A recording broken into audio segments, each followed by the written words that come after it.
Mesdames et messieurs, bonsoir. Vous avez choisi Go News pour vous informer et vous avez bien raison.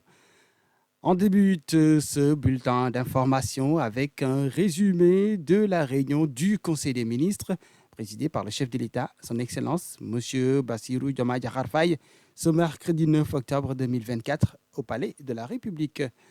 Et à l'entame de sa communication, le président de la République s'est réjoui de la bonne tenue de la 5e édition de la Journée citoyenne. Cette alsunurée dédiée à l'école, s'interrogeant sur l'efficacité du dispositif public de solidarité nationale, le chef de l'État a indiqué au gouvernement l'urgence de refonder la politique de solidarité nationale et de protection sociale pour un meilleur ciblage et une mutualisation des interventions publiques auprès des couches les plus pauvres et les plus vulnérables de notre société.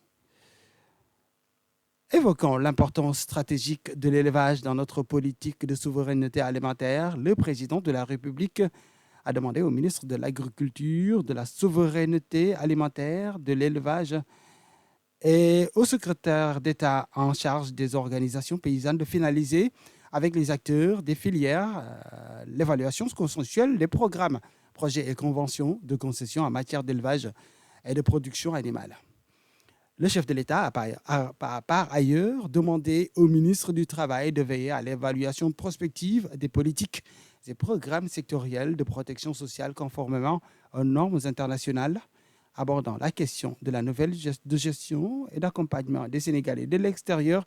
Le chef de l'État a indiqué que leur situation quotidienne doit rester une préoccupation majeure du gouvernement, à travers notamment une mobilisation plus soutenue de nos missions diplomatiques et consulaires.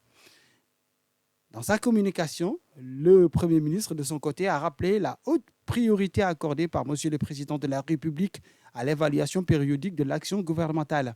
De manière plus spécifique, une attention particulière devra être accordée à la célébration de la 80e anniversaire du massacre de Karoy 44, ainsi qu'à la finalisation de certains travaux d'audit et du chantier du port de Sandou. Il en est de même du contrôle, du respect scrupuleux de l'interdiction de l'exploitation aurifère le long de la Falémé, de la poursuite également de l'accompagnement du retour des déplacés de Casamance, du suivi de l'application des mesures des baisses des prix de denrées de première consommation et de consommation courante, ainsi que l'organisation de la prochaine biennale des arts de Dakar. Parlons d'économie avec l'ARCOP. L'ARCOP, c'est l'autorité de régulation de la commande publique qui a pris une décision de suspendre le marché par sa décision numéro 107 en date du 2 octobre 2024. La Banque Santander, principal bailleur de fonds, a également gelé le financement en attendant des réponses de la part de l'entreprise espagnole AEE Power EPC, qui est restée silencieuse malgré plusieurs interpellations. Et donc, c'est par rapport à ce projet d'électrification, bien entendu, des 1500 villages au Sénégal, initialement prévu, on le rappelle, pour un coût de 91 milliards de francs CFA. Ce projet-là a été suspendu donc suite à de graves préoccupations concernant la gestion des fonds et de violations contractuelles. Cette décision a été prise par la Banque espagnole Santander et l'agence de régulation ARCOP, donc souligné un peu plus haut, après que des irrégularités ont été constatées dans la conduite du marché. Dans sa décision, l'ARCOP précise que l'Agence sénégalaise d'électrification rurale, ASER, n'a pas encore fourni les documents nécessaires à l'examen approfondi du marché, retardant ainsi la possibilité de rendre une décision définitive. Une information nécrologique dans ce Go News avec le secteur de la coiffure qui est endeuillé par la disparition de la fondatrice du complexe La Sophie, pionnière et icône de la coiffure. Sophie Ndiaye est décédée ce mercredi. Ses collègues retiennent d'elle une personne sociale, une professionnelle qui a influencé plusieurs générations grâce à son expertise et à sa passion, notamment dans la banlieue où se trouvait son salon de renom. Hormis son talent de coiffeuse, Sophie Ndiaye était une entrepreneure visionnaire. Elle a créé un empire de la beauté attirant des célébrités qui faisaient confiance à son savoir-faire. La défunte a œuvré pour la formation des jeunes, transformant son complexe en école de coiffure. De nombreuses jeunes filles de la banlieue y ont acquis des compétences grâce auxquelles elles ont pu se lancer professionnellement et atteindre l'indépendance financière. La disparition de cette figure emblématique est une immense perte pour sa communauté.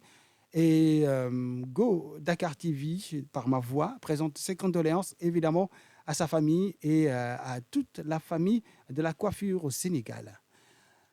On termine avec cet événement historique pour le football féminin, avec Absatou Malado Diallo, qui est âgée seulement de 19 ans et qui est de ce fait entrée dans l'histoire du football féminin sénégalais en devenant la première joueuse du pays à avoir disputé un match de Ligue des champions européenne avec son club turc, le Galatasaray. Entrée donc mardi à la 66e minute du match de la première journée des phases de poule de la Ligue des champions. Elles ont d'ailleurs perdu par 3-0 donc face à l'équipe française Lyon.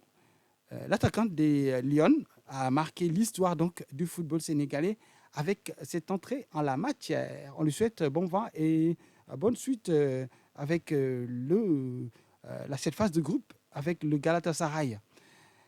Alors, fin de ce bulletin, hein. Donc on s'en arrête là. Merci d'avoir suivi. Rendez-vous est pris, comme d'habitude, demain, Inch'Allah, avec le même plaisir et le même ravissement. Restez connectés à Go Dakar TV avec évidemment la possibilité de nous suivre sur Facebook, YouTube, Instagram, TikTok. Surtout, mesdames et messieurs, prenez soin de vous et bonsoir.